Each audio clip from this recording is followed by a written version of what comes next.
China, Pakistan ಮತ್ತು ಬಾಂಗ್ಲಾದೇಶದೊಂದಿಗೆ ತನ್ನ ಗಡಿಗಳಲ್ಲಿ ರೈಲ್ವೆ ಮೂಲ ಸೌಕರ್ಯಗಳನ್ನು ನವೀಕರಿಸಲು ಭಾರತ 45,000 ಕೋಟಿ ರೂಪಾಯಿಗಳಷ್ಟು ಹೂಡಿಕೆ ಮಾಡಲು ಯೋಚಿಸುತ್ತಿದೆ. ನವದೆಹಲಿ ಈ ಮೂಲಕ ಕಾರ್ಯತಂತ್ರದ ಸೂಕ್ಷ್ಮ ಪ್ರದೇಶಗಳಿಗೆ ಸಂಪರ್ಕವನ್ನು ಬಲಪಡಿಸುವ ಪ್ರಯತ್ನಗಳನ್ನು ಚುರುಕುಗೊಳಿಸುತ್ತಿದೆ.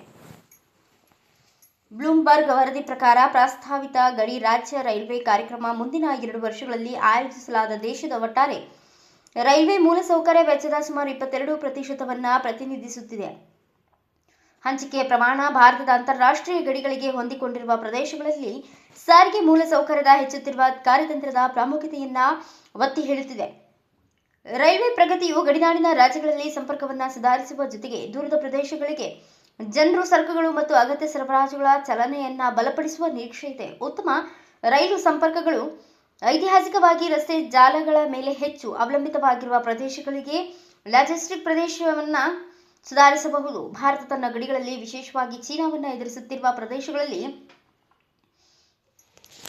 ಮೂಲಸೌಕರ್ಯ ಅಭಿವೃದ್ಧಿಯನ್ನು ವೇಗಗೊಳಿಸುವುದರಿಂದ ಯೋಜಿತ ಹೂಡಿಕೆ ಬರುತ್ತಿದೆ. ನವದೆಹಲಿಯ ಇತ್ತೀಚಿನ ವರ್ಷಗಳಲ್ಲಿ ರಸ್ತೆಗಳು, ಸುರಂಗಗಳು, ಸೇತುವೆಗಳು ಮತ್ತು ಇತರ ಸಂಪರ್ಕ ಯೋಜನೆಗಳ ಮೇಲೆ ತನ್ನ ಗಮನವನ್ನು ವಿಸ್ತರಿಸಿದ್ದು, ಕಷ್ಟಕರವಾದ ಹಿಮಾಲಯನ್ ಭೂಪ್ರದೇಶದಲ್ಲಿ ಮೂಲಸೌಕರ್ಯ ಅಂತರವನ್ನು ಕಡಿಮೆ ಮಾಡಲು ಪ್ರಯತ್ನಿಸುತ್ತಿದೆ.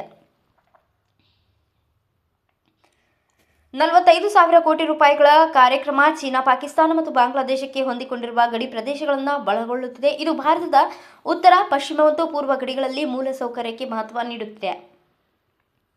ಭಾರತ ಇತ್ತೀಚಿನ ವರ್ಷಗಳಲ್ಲಿ ರೈಲ್ವೆಗಳ ಮೇಲಿನ ಬಂಡವಾಳ ವೆಚ್ಚವನ್ನು ಗಮನಾರ್ಹವಾಗಿ ಹೆಚ್ಚಿಸಿದೆ.